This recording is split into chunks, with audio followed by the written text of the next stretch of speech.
La communauté humaine a-t-elle besoin de plus de sourires, de se faire des cadeaux, de cordiales poignées de main, de tendres accolades, bref, de se faire des gentillesses? La journée mondiale de la gentillesse, célébrée ce 3 novembre, permet de mettre l'accent sur des relations humaines plus chaleureuses, plus saines, des regards plus adoucis et des sourires plus francs. Les jeunes trouvés ce matin dans la cour du lycée Charles Lwanga témoignent de cette qualité humaine. La gentillesse, c'est se donner soi-même, être souriant avec ses amis, leur faire plaisir, quoi.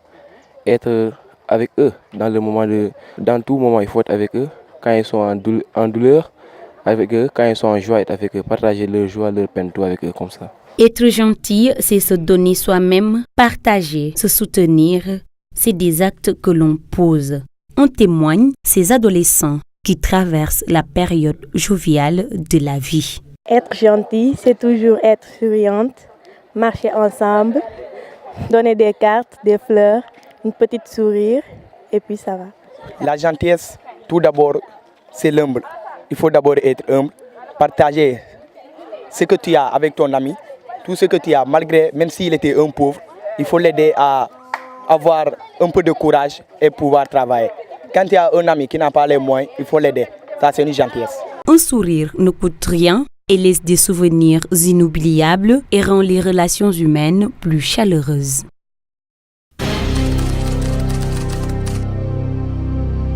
Quand on parle de la Casamance, on fait allusion à l'agriculture. Ici, après l'hivernage, les populations sont dans les champs pour la récolte de l'arachide, du mil, de la patate douce, entre autres. Dans la périphérie de Ziguinchor, les paysans éprouvent un sentiment de satisfaction pour la récolte de cette année. Parce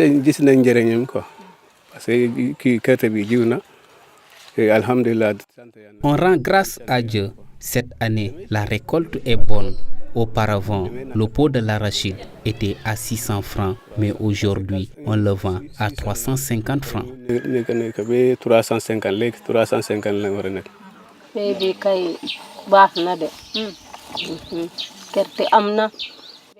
Cette année, la récolte est abondante. J'ai cultivé de la courge, du gombo, de l'arachide et du concombre. Après la récolte, je peux vendre jusqu'à 400 000 francs. Et j'utilise cet argent pour aider ma famille.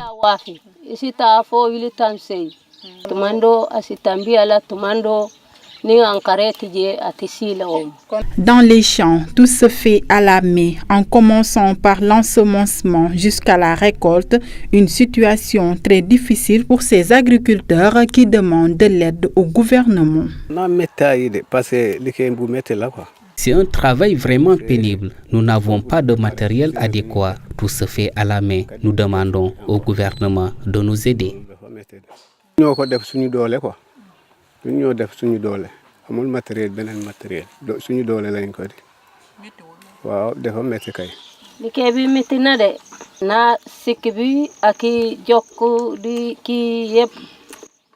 vraiment très dur. Nous n'avons pas de matériel adéquat. On demande au chef de l'État de nous aider. Aujourd'hui, l'agriculture fait partie des secteurs qui peuvent redresser l'économie de la Casamance, mais encore faudrait-il aller dans le sens de la mécanisation pour une agriculture intensive capable d'assurer au Sénégal l'autosuffisance alimentaire.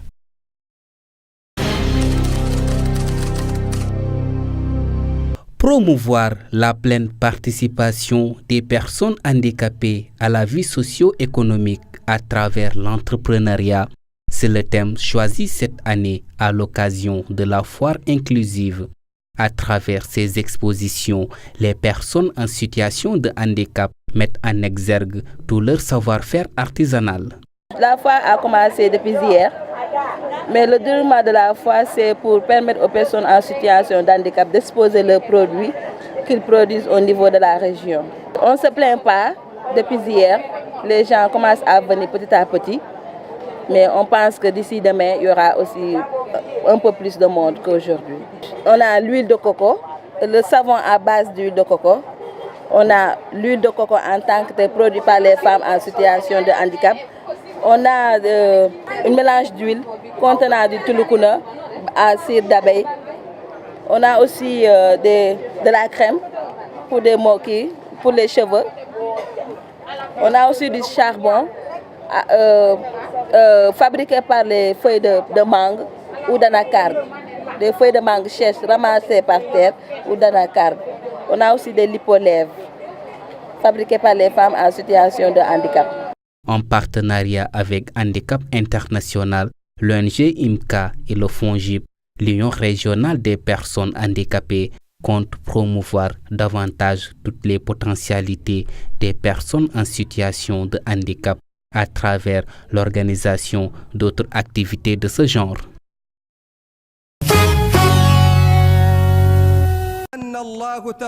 Tenir ses positions dans l'honneur est 1000 fois plus aisé que de se replier dans la honte. Abou Bakr el-Baghdadi, le chef du groupe État islamique, appelle ses combattants, estimés à entre 3000 et 5000, à tenir Mossoul.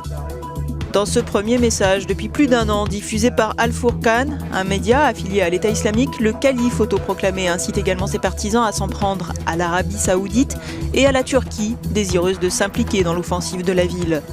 Les forces irakiennes sont désormais à la périphérie est de Mossoul et le crépitement des armes automatiques se faisait entendre à Gojali, aux portes de la ville, note l'AFP.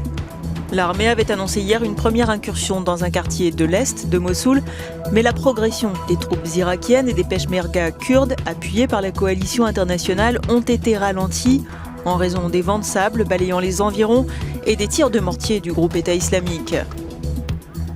De nombreux observateurs tablent sur une opération longue car l'État islamique a eu 2 ans pour se préparer à défendre Mossoul, où le groupe islamiste radical a déclaré en juin 2014 son califat. Dans des quartiers tout juste libérés du joug de l'État islamique, des habitants affichent leur joie en se rasant en public.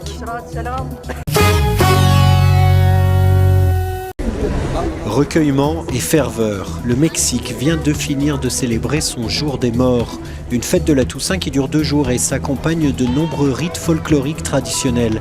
Dans ce cimetière de Metepec, les familles se sont rassemblées autour d'autels et d'offrandes. C'est comme Noël parce que les gens se réunissent et sont heureux. Nous sommes heureux non pas parce que les gens sont morts, mais parce que nous savons qu'ils sont heureux de nous voir tous ensemble. Pour moi et ma mère, c'est une tradition que nous perpétrons depuis 10 ans. Nous sommes ici le 1er novembre à 7h du soir jusqu'au 2 à 7h du matin. Toute la nuit, nous retrouvons la famille et des amis.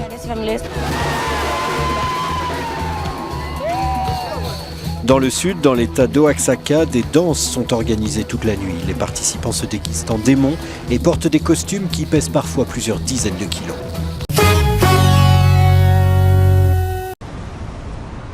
Les relations entre le Fonds monétaire international et la Guinée semblent au beau fixe. Le FMI vient d'octroyer à la Guinée un crédit de 25,2 millions de dollars au titre de la facilité élargie de crédit pour une période de 3 ans, ce qui porte à 173,7 millions de dollars le total de décaissements octroyés à la Guinée depuis 2012, relève le FMI.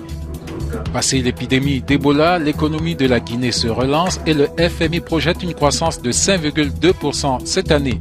Conakry surfe sur des perspectives d'investissement dans les mines, l'augmentation de la production agricole et l'amélioration de la fourniture d'électricité.